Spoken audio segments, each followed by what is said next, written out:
Elian creía que el silencio era su único amigo en el cinturón de asteroides de Carios. Como ingeniero de mantenimiento de tercera clase, su vida se reducía a soldar placas de metal y evitar que el aire se escapara de la estación minera. Pero el destino tiene una forma cruel de interrumpir la rutina. Una mañana, un rastro de fuego atravesó el cielo perpetuamente oscuro. No era un meteoro. Era una fragata de combate de tecnología desconocida, estrellándose contra la superficie polvorienta. Contra todo protocolo, Elian salió a buscar supervivientes. Entre los escombros humeantes, la encontró. No era un monstruo, ni un soldado gigante. Era una mujer, enfundada en una armadura de obsidiana destrozada, cuya sangre brillaba con un tono dorado antinatural.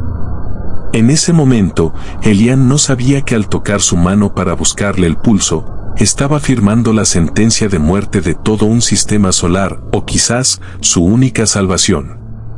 Ella lo miró con ojos que habían visto el nacimiento de soles y el colapso de imperios antes de desmayarse.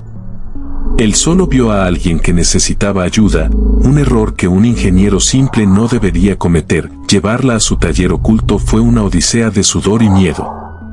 La armadura de la desconocida se reparaba a sí misma, un tipo de nanotecnología que Elian solo había visto en leyendas urbanas sobre la mítica corte de las sombras, los gobernantes secretos de la Vía Láctea. Mientras limpiaba sus heridas, notó cicatrices que no eran de batalla, sino de rituales antiguos. La mujer despertó 3 días después, agarrando el cuello de Elian con una fuerza que hizo crujir sus vértebras. Sus ojos eran tormentas de luz plateada. No preguntó dónde estaba, sino cuántas lunas habían pasado desde el impacto. Cuando Elian le explicó que estaba en un sector minero olvidado por Dios, ella soltó un suspiro que sonó como el colapso de una civilización. Ella se presentó simplemente como Valeriana. No mencionó títulos, ni naves, ni imperios. Pero la forma en que caminaba, incluso herida, obligaba a Elian a bajar la cabeza sin saber por qué. Ella era fuego envuelto en carne humana, y su taller de chatarra ahora se sentía como un templo sagrado. La paz duró poco. Los escáneres de largo alcance de Elian empezaron a detectar firmas de calor masivas en la órbita del planeta. Eran naves de la Inquisición Estelar, los ejecutores más despiadados de la galaxia. Valeriana, aún débil, observaba las pantallas con un desprecio gélido. Le explicó a Elian que esos hombres no buscaban una fugitiva, buscaban un trono vacío. Ella era la portadora de la chispa eterna, el código genético que permitía controlar la red de portales espaciales de toda la galaxia. Sin ella, el comercio se detendría, los planetas morirían de hambre y la guerra civil sería inevitable. Elian, un hombre que apenas podía arreglar una tostadora nuclear, se dio cuenta de que tenía a la mujer más poderosa del universo sentada en su sofá de cuero sintético. Ella le ofreció una salida, entregarlo a los inquisidores y reclamar la recompensa. Él, movido por un código de honor que ni él mismo entendía, simplemente le alcanzó una herramienta de soldadura y dijo que las naves de la Inquisición tenían un punto débil en sus motores de iones. Los soldados de asalto aterrizaron al atardecer. Sus armaduras blancas brillaban bajo las luces de neón del complejo minero. Venían matando a cualquiera que se cruzara en su camino, buscando la señal de la armadura de Valeriana. Elian utilizó su conocimiento de los túneles de ventilación y los sistemas de energía para crear trampas. No era un soldado, pero era un ingeniero, y en su territorio, él era el dios de la tecnología. Mientras Valeriana recuperaba su conexión con la red neuronal de su traje, Elian sobrecargó los generadores de la base, creando un pulso electromagnético que dejó ciegos a los invasores. En la oscuridad, Valeriana se movía como una sombra letal. No usaba armas de fuego. Sus manos proyectaban hojas de luz sólida que cortaban el acero como si fuera papel. Elian vio por primera vez la verdadera naturaleza de la mujer que había rescatado. Era una diosa de la guerra. En menos de 10 minutos, el escuadrón de élite había sido borrado del mapa. Pero ambos sabían que esto era solo la vanguardia. El Dreadnought Imperial estaba en camino ocultos en las minas profundas, mientras el calor de los núcleos de energía los rodeaba. Valeriana finalmente rompió su silencio. No era solo una guerrera, era la emperatriz regente de la Unión de los Siete Soles. Había sido traicionada por su propio consejo durante un salto hiperespacial. Su nave fue saboteada por su hermano menor, quien deseaba el poder absoluto sin las restricciones de la ley antigua.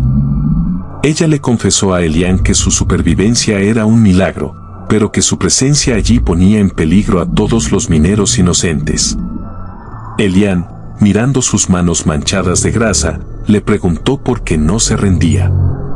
Ella lo miró con una mezcla de tristeza y admiración.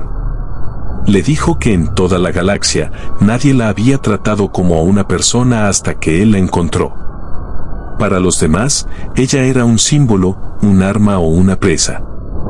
Para Elian, ella era simplemente alguien que se estaba desangrando. Ese acto de humanidad desinteresada le había devuelto la voluntad de luchar, no por su trono, sino por la gente que él representaba. El Dreadnought Martillo de Estrellas entró en la atmósfera, causando terremotos que amenazaban con colapsar las minas. La única esperanza de Valeriana era reactivar un antiguo satélite de defensa que databa de la era de los precursores, oculto bajo la corteza del planeta. Pero el satélite necesitaba un código manual y una reparación física que solo un ingeniero experto podría realizar bajo fuego enemigo. Elian aceptó la misión suicida.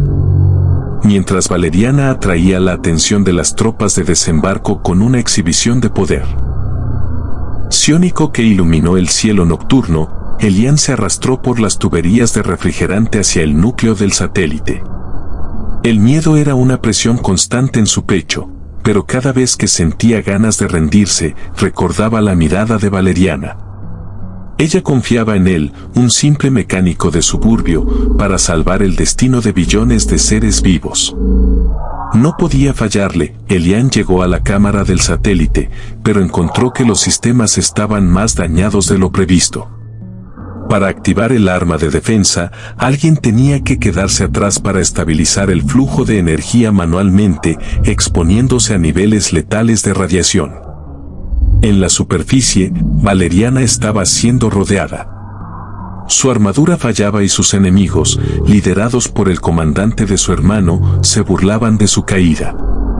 Elian tomó una decisión. Conectó su propia interfaz de reparación al núcleo del satélite. Sintió cómo la electricidad recorría sus venas, quemando sus circuitos neuronales, pero logró desbloquear los protocolos de disparo. El satélite cobró vida, disparando unas de energía pura que desintegró el Dreadnought en órbita en un parpadeo. Los soldados en tierra se quedaron petrificados al ver su nave nodriza convertida en polvo estelar. La ventaja había cambiado, pero el costo para Elian estaba siendo total. Con el apoyo del satélite, Valeriana recuperó el control total de sus habilidades. Ya no era una fugitiva herida, era la emperatriz en toda su furia. Despachó a los supervivientes con una eficiencia aterradora y corrió hacia las minas, sintiendo que el vínculo vital de Elian se desvanecía. Lo encontró en la cámara del núcleo, colapsado y con el cuerpo marcado por las quemaduras de energía. Ella lo tomó en sus brazos, llorando lágrimas de oro puro. Por primera vez en siglos, la gobernante de la galaxia sintió una pérdida personal. Pero ella no era una emperatriz ordinaria. Utilizó la tecnología prohibida de la chispa eterna para transferir parte de su propia esencia vital al cuerpo de Elian. No permitiría que el hombre que le enseñó el valor de la vida muriera en la oscuridad. El proceso cambió a Elian para siempre, fusionando su biología humana con la nanotecnología imperial. Semanas después, una flota de leales a la emperatriz llegó al sistema Carios. No encontraron a una líder derrotada, sino a una gobernante renovada, acompañada por un hombre que ahora era mucho más que un ingeniero. La noticia de la supervivencia de Valeriana se extendió como un incendio forestal por los sistemas estelares, inspirando rebeliones contra los usurpadores. Elian, ahora recuperado, se vio rodeado de almirantes y nobles que le hacían reverencias. Sin embargo, él seguía sintiéndose el mismo mecánico de siempre. Valeriana, ante toda su corte, declaró que Elian no era un súbdito, sino el arquitecto del imperio. Le otorgó el mando de la reconstrucción tecnológica de la galaxia. La traición de su hermano fue aplastada en una campaña relámpago, pero el cambio más grande no fue político, sino el corazón de la emperatriz. La historia termina con Elian y Valeriana mirando las estrellas desde el puente de mando de la nave insignia imperial. Ella le pregunta si extraña su vida tranquila en el taller de chatarra. Elian sonríe y le dice que mientras haya algo que reparar en este universo roto, él estará feliz, especialmente si es a su lado. La galaxia ya no es un lugar frío y mecánico para él, sino un vasto jardín que necesita cuidado. Valeriana apoya su cabeza en el hombro del ingeniero, sabiendo que su imperio es fuerte no por sus naves o sus armas, sino por la bondad de aquellos que no tienen nada que ganar al salvar a un extraño. La leyenda del ingeniero y la emperatriz se convirtió en un mito que duraría eones, recordándole a cada rincón del espacio que hasta el ser más sencillo puede cambiar el curso de la eternidad.